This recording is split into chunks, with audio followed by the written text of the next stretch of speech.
Yeah, I'm Jeremy Rochester from Xplorer Fly Fishing, and what we're here to do today is just a basic casting instruction to get you on the water and get you hopefully to catch that first trout. So what we're going to do is start with a 5-weight rod lined up with a 5-weight Rio floating line.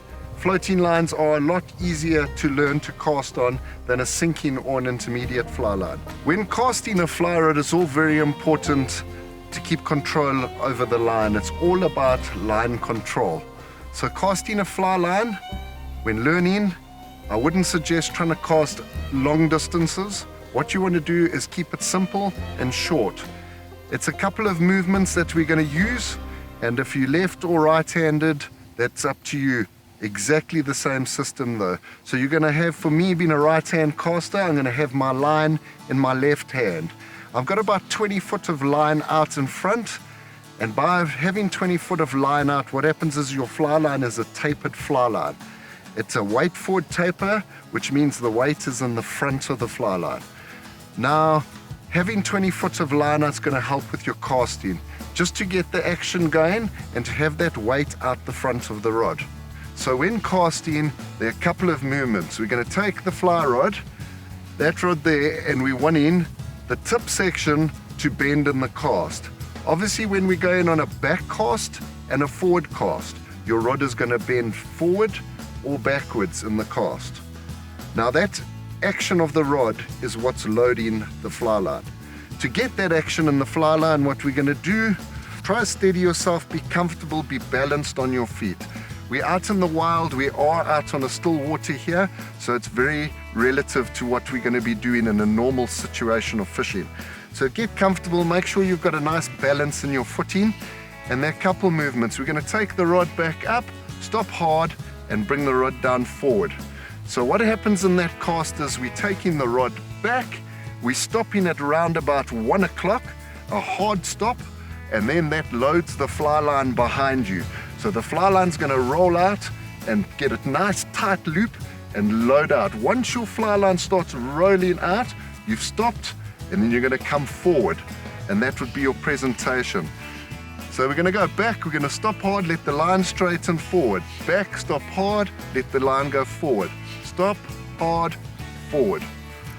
Very simple action and very little effort required to get the cast out. You'll notice a lot of people who start fly fishing want to really whip that fly.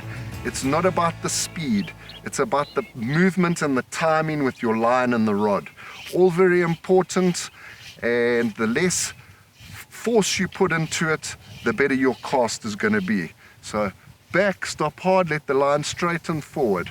And as you can see on my front cast, I'm stopping hard on the forward cast. So it's a very small arc we're using. If you look at it, the arc in your cast is basically that wide. You're not going too far forward and you're not going too far back.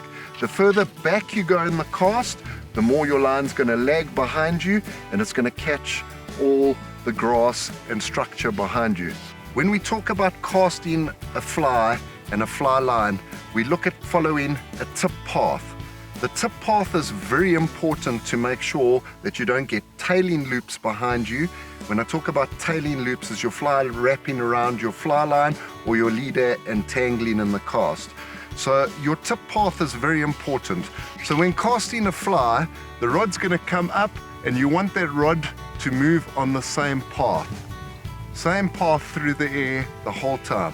So that tip is moving the same path all the time. Very important in a cast. If you're going to go up and you're going to come down with your elbow, you're going to create tailing loops and you're going to create big wide arcs. Now what creates that big wide arc is if you break your wrist and you come over. Your rod is now pointing back, your wrist is broken, and it's not in a straight arm. So that's going to create a tailing loop and a wide arc in your fly line, and you're going to have no line momentum and speed to get that fly out and to get your leader to unfold and land nicely.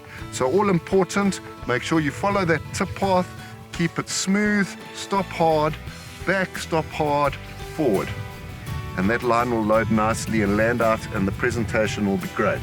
The average person starting out is maybe going to cast 15 to 18 meters max. That's more than enough to catch a fish. You don't need to try cast the whole fly line. On average, a fly line will be around about 30 meters long. And in reality, when you're fishing flies and you've got a couple of flies on, you don't want to whip that into a big nest. So it's a very smooth, simple casting technique. It's up, stop hard, let the line straighten behind you, nice tight loops, and shoot the line forward. Now what I want to get into is something that's going to create line speed. Line speed is the most important thing in casting a fly line. To create line speed, what we're going to do to teach you is a single haul.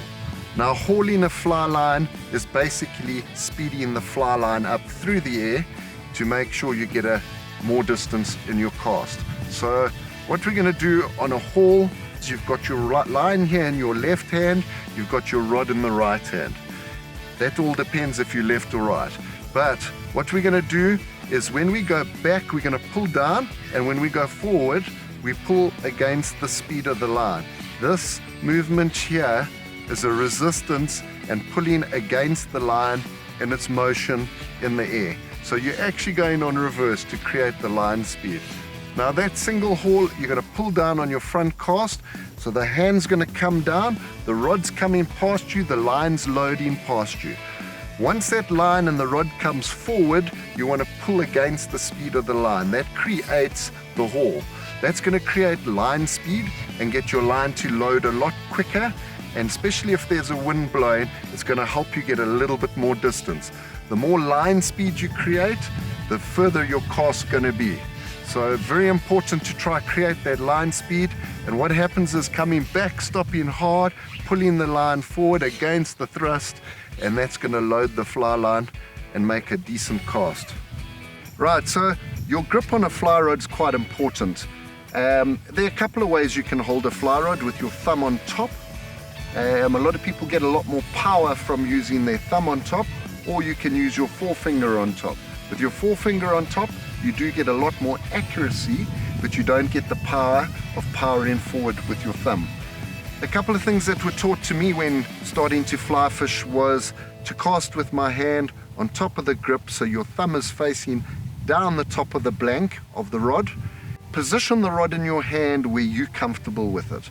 I like mine sort of in the middle, thumb on top, towards the top end of the cigar grip there. And the reason for that is when you're casting a fly, it's not about whipping as hard as you can. It's about pushing and pulling the fly line. So by pushing forward, I always imagine that there's a drawing pin in the front of my grip there. And every time I go forward, I want to push that drawing pin into the grip when I'm going forward. This helps a lot with you stopping what they call buggy whipping, where you're snapping a rod and you're cracking it. You'll hear that line crack behind you, and there's a good chance with that crack your flies are gone. When you got your hand on top and your thumb on top and you're pushing forward, you create a much smoother cast, and it's just a push straight through. Very simple, more of a push the drawing pin in with your thumb on the top of the grip. Now, very simple to do, nice and easy, smooth, push forward, let the rod and the line do the work and shoot. Now I want to run through some of the things that are going to create problems with your cast. And most of these problems, 90% of people starting out will have these problems. It's all about time on the water, practicing on the lawn, wherever you can, get out on the water. Get out on the grass, practice your casting, put some hoops up, put some markers that you want to land that fly on. It's all about line control. The more line control you've got, the better you're going to be at casting. A couple of things that people do starting out with fly fishing in a cast is a basic breaking your wrist. I'm not saying we don't break our wrists at all, and all of us cast differently. So I don't want to change your styles of casting, but I want to give you the basics that are going to make your cast a better cast. So you want same tip path, that's very important. You want that rod to flow on the same tip path, and that's going to create a nice tight loop. You want to stop hard on your back cast, let the line straighten. You want to come forward, stop hard, let the line unroll out to the front. Now, that breaking of the wrist is one of the most problematic things that 90% of people have when casting a fly rod. What happens is you go back, you start doing this, and you start creating big loops in the air, and a fly line can get no momentum and go nowhere. So if you can, stop that breaking of the wrist and keep your wrist and your forearm as straight as possible. You're going to get a much smoother, more powerful cast with a lot more line speed.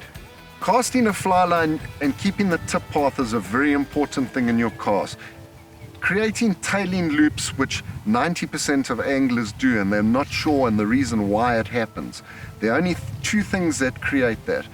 If you're following your tip path with the rod and you lift your rod up in a cast, or you pull your elbow down in a cast, that's going to create a tailing loop.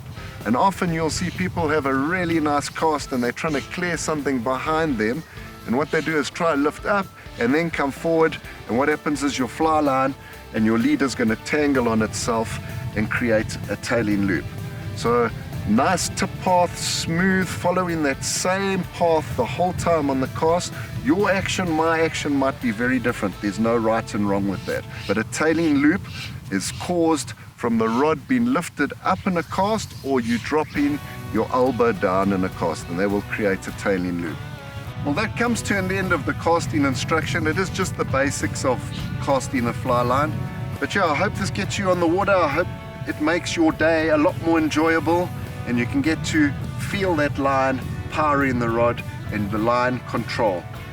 Hope you enjoy the fishing out there, and if you need any help, contact us at Xplorer Fly Fishing, and we can go through some more casting and more in-depth casting instructions with you guys.